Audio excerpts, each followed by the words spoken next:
লা ইলাহা ইল্লাল্লাহ মুহাম্মাদুর রাসূলুল্লাহ সাল্লাল্লাহু আলাইহি ওয়াসাল্লাম। এটা আমার দিলেও থাকবে, এটা আমার জবানেও থাকবে, এটা আমার সারা অঙ্গেও থাকবে। এটা ঈমান। 2 নাম্বার হলো তাকওয়া। তাকওয়া মানে গুনাহ বর্জন, আদেশ পালন। আদেশ পালন, এই 2 জিনিস একত্র হইলে খোদার কসম আল্লাহ তাআলা বলছে এই 2টা যার আছে তার তৃতীয়টাই জান্নাত, এরপরেই জান্নাত।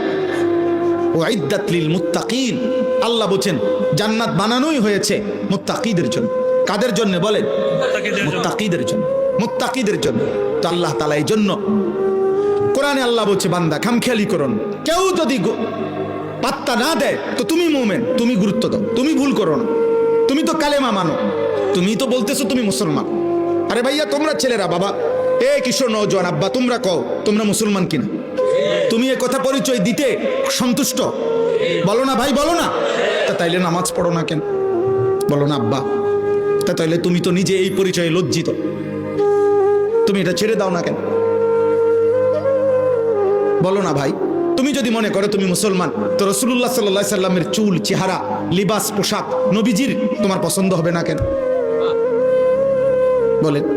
আর নবীজি সাল্লাল্লাহু আলাইহি সাল্লামের অনুসরণবিহীন সুপারিশ কেন মিলবে? কেমনে মিলবে? সুপারিশের কোনো নিয়ম কানুন নাই। নবীজি সাল্লাল্লাহু আলাইহি সাল্লাম এই পৃথিবীর